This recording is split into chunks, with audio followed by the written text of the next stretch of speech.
maka konstitusi kita telah memberikan satu saluran untuk menyelesaikan konflik ini, ialah melalui Mahkamah Konstitusi. Di Mahkamah Konstitusi lah para pihak yang bersengketa atau berselisih tentang hasil pemilu itu dapat menyelesaikan konflik atau perselisihan mereka. Apa aja yang bisa diadili di Mahkamah Konstitusi itu? Sejatinya, secara normatif, kalau kita membaca pasal 24C Undang-Undang 45, yang menjadi kewenangan Mahkamah Konstitusi itu adalah mengadili perselisihan hasil pemilihan presiden dan wakil presiden. Jadi hasilnya yang diperselisihkan, bukan prosesnya. Kalau prosesnya itu adalah sengketa proses, maka kita membedakan antara dua jenis perselisihan dalam pemilihan umum ini. Yang pertama adalah sengketa proses dan yang kedua adalah sengketa hasil. Sengketa proses itu menyangkut proses administrasi. Apakah calon bupati ini memenuhi syarat atau tidak? Apakah calon presiden, wakil presiden memenuhi syarat atau tidak? Ijazahnya palsu apa enggak? Itu diselesaikan oleh Bawaslu dan diselesaikan oleh Pengadilan Tata Usaha Negara. Jadi kalau sudah selesai pilpresnya terus dipersoalkan syarat presiden wakil presiden, itu sebenarnya sudah nggak relevan. Karena kalau wakil presiden dan presiden tidak memenuhi syarat, itu mesti dipersoalkan di Pengadilan Tata Usaha Negara, bukan dipersoalkan di Mahkamah Konstitusi. Putusan MK tentang perselisihan hasil pemilihan umum presiden wakil presiden itu adalah final and binding.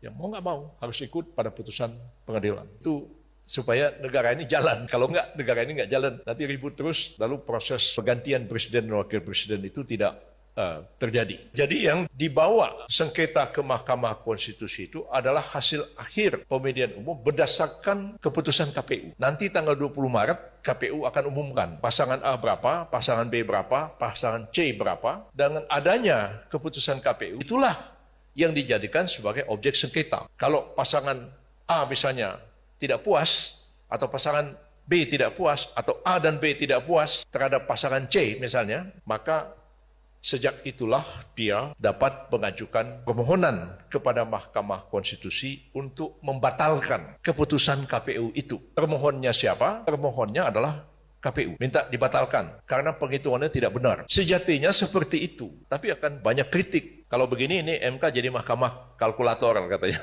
Cuman ngitung-ngitung aja begitu. Tapi sejatinya menurut UUD 45 ya seperti itu. Bagaimana kalau DPR menggunakan hak angket? Ini kan sekarang dikemukakan oleh PDIP. PDIP akan mendorong hak angket. Hak angket itu hak DPR untuk melakukan penyelidikan terhadap satu dugaan pelanggaran yang dilakukan oleh pemerintah. Pemerintah kan bisa bilang, kenapa kami diangket? Kan yang melaksanakan pemilu kan KPU. Undang-Undang Dasar 45 mengatakan KPU adalah sebuah lembaga negara yang mandiri, independen. Pemerintah nggak ikut campur, misalnya bilang begitu kan. Tapi bisa aja DPR melakukan investigasi. Presiden ada cawe-cawe nggak? Misalnya begitu kan. Ada cawe-cawe apa enggak? Silakan aja diselidiki. Dan kalau sekiranya memang hasil angket itu mengatakan cukup alasan ada pelanggaran, maka hak angket itu kan memberikan rekomendasi kepada aparat penegak hukum untuk mengambil satu tindakan. Ya. Jadi seperti itu. Tapi apakah hasil angket itu akan menggugurkan hasil pemilu? Apalagi hasil pemilu itu kalau diputus oleh Mahkamah Konstitusi, dia sama sekali tidak menggugurkannya. Bisa aja, misalnya ada polisi atau ada tentara atau ada orang sipil siapapun yang ternyata cawe-cawe, memalsu misalnya komputer KPU sehingga si A menang yang harusnya nggak menang. Orang itu bisa dipidana. Ya pidana itulah sanksinya kepada dia. Tapi tidak menggugurkan hasil pemilihan umum, apalagi telah diputuskan oleh Mahkamah Konstitusi.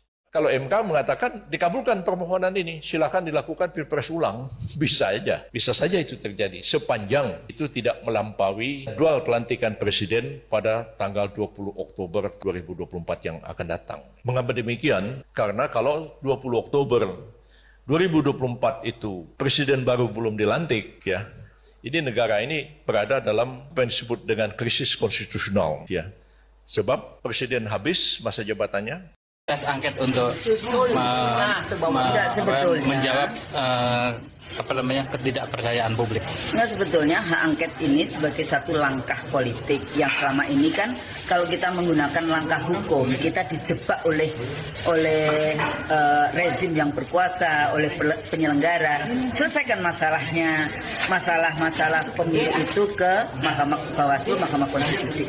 Persoalannya kalau TSM itu nggak mungkin diselesaikan ke Mahkamah Konstitusi karena Mahkamah Konstitusi sendiri termasuk yang terstruktur Jadi Mahkamah Konstitusi itu juga bagian dari struktur itu tadi, terstruktur. Makanya yang kita sebut kita nggak punya trust kepada lembaga peradilan. Contohnya apa? Karena anaknya presiden sendiri juga diputuskan oleh Mahkamah Konstitusi, kayak gitu kan. Nah, jadi ada iparnya di situ dan seterusnya. Oleh karena itu yang dilakukan langkah politik. Kalau di 2009 dulu saya mengatakan serahkan pada rakyat, nggak usah ke Bawaslu, nggak usah ini. Udah selesai. Terus juga paling juga mereka Anda juga nggak dijadikan nggak maksudnya gini, apakah Anda mau ngotot untuk bisa menang? Kalau nggak mau ngotot untuk bisa menang, serahkan kembali kepada rakyat. Tapi kalau Anda pergi ke Mahkamah Konstitusi, diketok palu oleh Mahkamah Konstitusi, maka Anda wajib untuk taat pada putusan Mahkamah Konstitusi.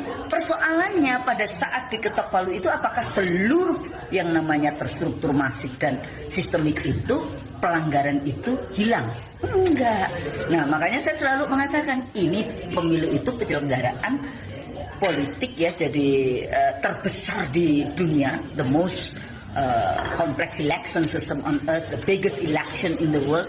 Anda nggak bisa dibawa ke, kalau sudah begitu banyaknya kecurangannya itu, pelanggarannya itu masif, terstruktur dan sistemik, maka langkah politik yang diambil.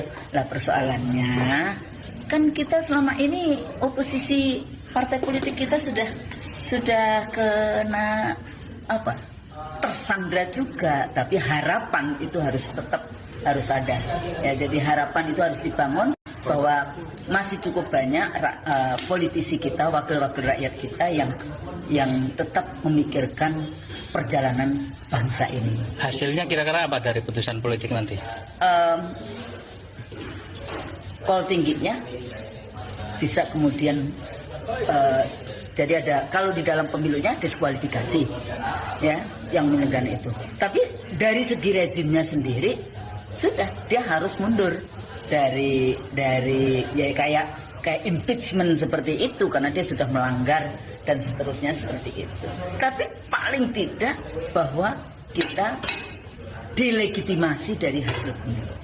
Sekarang ini ada semacam pembenaran dari mereka bahwa kalau ada kesalahan toh sudah diperbaiki, ini sudah minta maaf dan lain sebagainya. Padahal yang namanya nilas titik rusak susu sebelanga kan itu nilas titik, tapi harusnya kan aja. Itu ya. Jadi gini, kalau apa yang dilakukan di ujung yaitu voting dan kemudian hasil dari KPU itu di ujung, kan persoalannya dari sejak hilirnya gitu, hulunya bukan di hilir, hulunya dari presiden, anaknya presiden ke MK, dari tidak ada pilkada 2022 2023, kemudian apa namanya PLT, kemudian bansos, kemudian itu kan nggak semuanya berhubungan dengan ini, tapi itu yang mengakibatkan kemudian pressure kepada pemilih harus memilih, kemudian kepala-kepala desa kayak gitu ya. Jadi semuanya proses yang ini nggak bisa cuma dilihat dari hasil. Makanya kalau kita melihat hasil, oh enggak kok mereka persoalannya jujur enggak, persoalannya dengan nah di dalam konteks yang tadi malpraktek di dalam pemilu atau why election integrity matters, itu ada standar internasionalnya bagaimana penyelenggaraan pemilu yang free and fair itu ada freedom of ininya nggak boleh, bahkan kampanye nggak boleh incumbent. Kalau fabricated election itu incumbent mengarahkan kepada pemenangan kelompok tertentu.